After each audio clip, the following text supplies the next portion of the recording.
Hello, hello. It is great to see you again, and welcome back to another installment of Optimizing Your Financial World.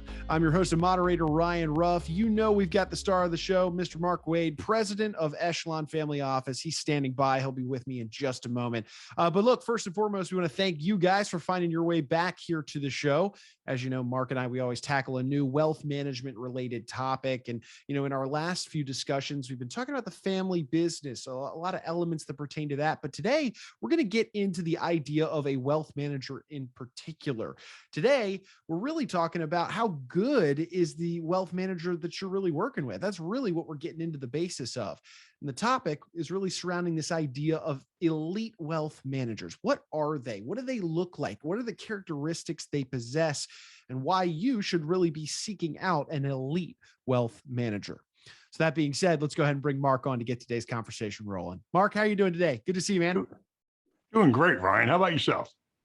I'm doing well. We're here recording today's episode on a Friday. We're getting ready to roll into the weekend. And I'm excited for today's conversation because we really get some of your industry insights into what makes an elite wealth manager elite. Exactly. So, Mark, to start our conversation today, let's just first off start off by acknowledging that there are many financial professionals out there these days that call themselves wealth managers and describe themselves as these world-class wealth managers.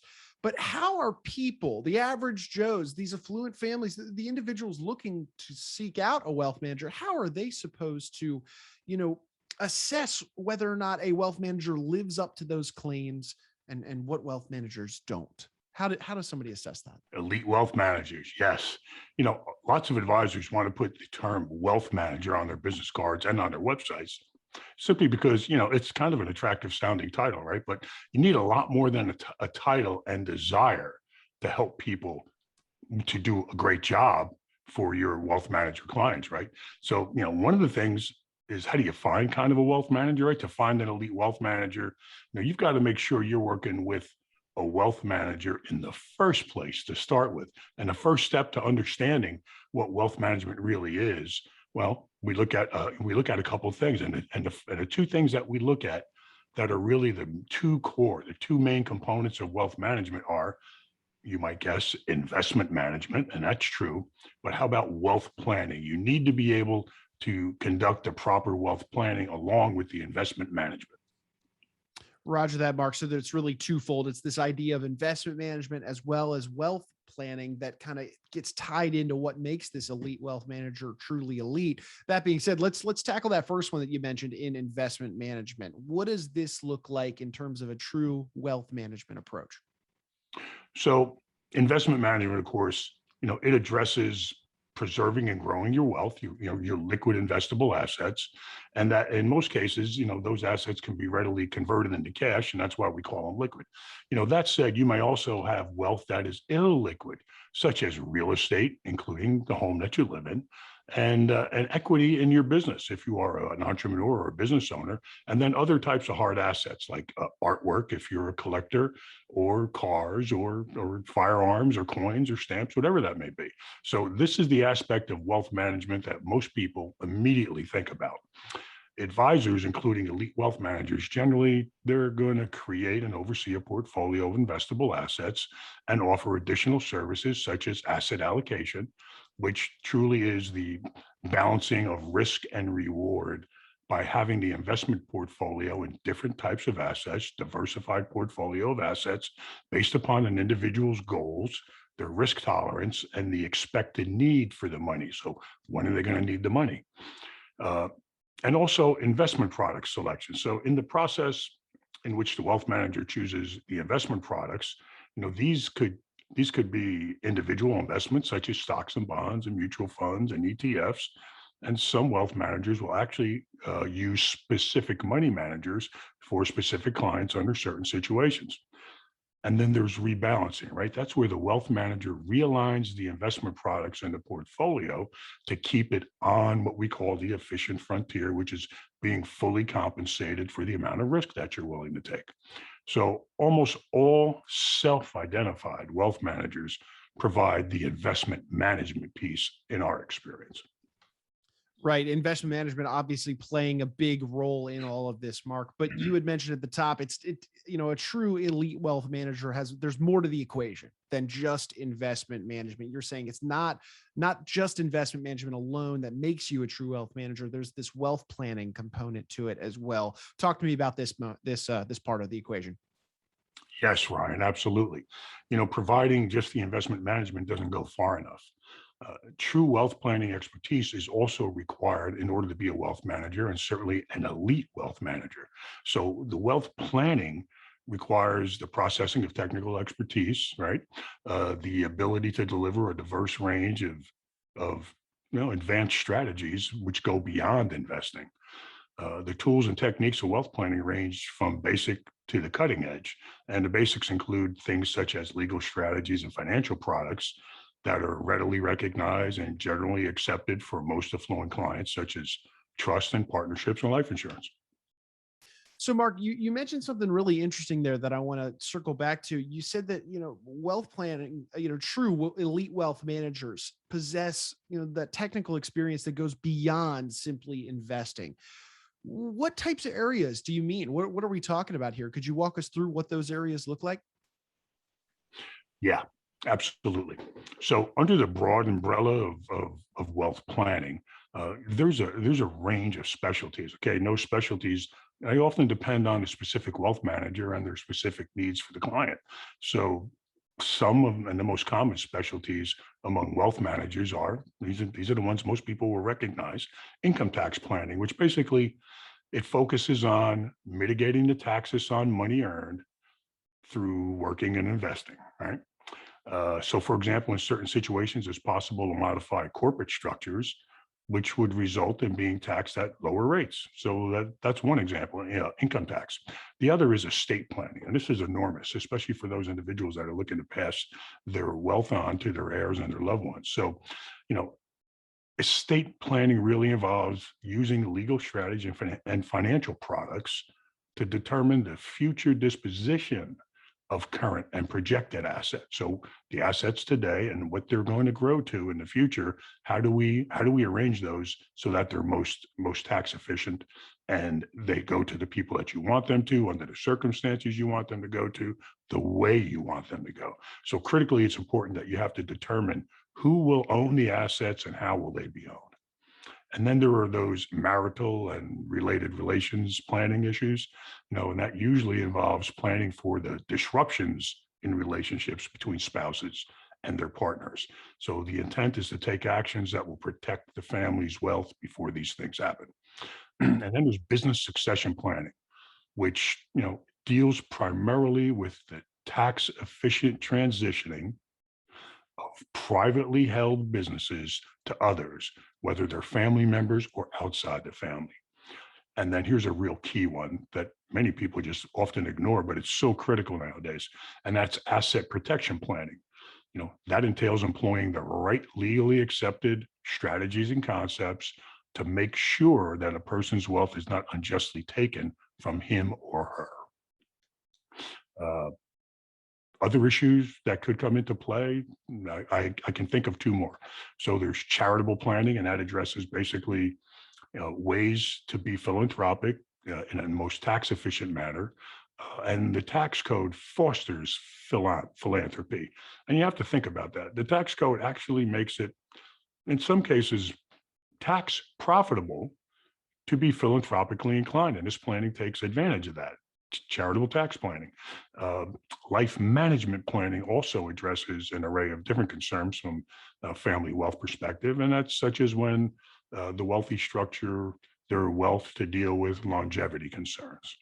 So there are many a distinct specialty area, and in practice, there can be considerable overlap. They work together synergistically between all of those different areas. Let me give you an example. By placing assets into an irrevocable trust for the primary purpose of transferring them to their heirs, estate planning, asset protection possibilities also come into play. So you kind of kill two birds with one stone. In this case, if we just look at estate planning and asset protection planning, they work synergistically together. Man, Mark, you weren't kidding. I mean, it goes way beyond investing. You just rattled off a handful of different types of planning strategies that wealth managers go through. So, what that tells me then is what somebody should be looking for to ensure that they're working with a true wealth manager. But let's take that even a step further here.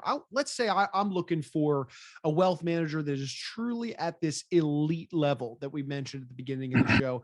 What does that look like, Mark? What does that true elite level of wealth management look like these days?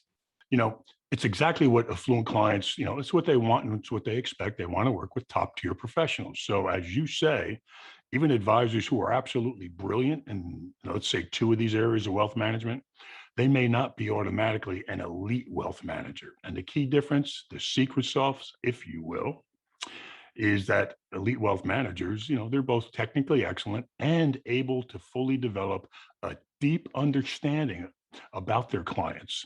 And that informs what the elite wealth manager is going to recommend and the actions they take moving forward. So in effect, they build a powerful professional and sometimes personal. In our cases, we have tremendous professional and personal relationships with our clients. Okay, and that helps their clients. It helps to extend far beyond the financial products and the numbers and the zeros on their clients' bottom line. It's about the family. It's about what's important to the family. Mark, you and I have talked about this at length in some other episodes. It's this idea of the human element, right? It's really building up these personal relationships, which allows you to understand some of those the personal goals and aspirations of a family's given wealth, and allows you to help position them, towards the best plan that's available for them. It makes sense, but it's that last piece of the puzzle. It's that human element that really takes somebody to that elite level of wealth management. And let me ask you this then, Mark. I would imagine that's not the case then that with all or even most wealth managers, because if this is what makes them elite, they'd all be elite. But that's probably not the case with everybody out there that's calling themselves a wealth manager today, right? Well, I'm sorry to say that it isn't. And you're right. The human element, it's the cornerstone of how we uh, work forward to understand the client, what their needs and desires are, and then to be able to use our technical expertise and structure the appropriate solutions in the right manner and the right form for the client. So, yeah, we find that a lot of the wealth management industry is investment and product centric. They think about the investments and they think about the products they can provide. But advisor client conversations are often heavily weighed towards how these financial products and services are performing and what additional financial products and services the client might need. Let's contrast that with the elite wealth managers. Okay, these are highly client centric advisors. Okay, their focus really is on understanding the client as completely as possible, as a whole, the family as a whole. So that means not just investment preferences or their net worth or goals, but also the hopes and dreams and the concerns and trepidations that they have for their family's core values and for their entire family as a whole. So elite wealth managers take this approach because it's looking for ways, the advisors are looking for ways to add value to their clients' lives in every way they can and in the best way and in the best ways that they can. So sometimes this takes the form of investment management and wealth planning. But at other times, they find ways to make their clients' lives better in ways that are not related to finance. Well, that's really interesting to hear because, obviously as a wealth manager, right off at that surface level, Mark, you think, okay, you're going to help the dollars and cents that are in my bank account. But talk to me about this. Could you give me an example of what you mean by, enhancing a client's lives outside of finance?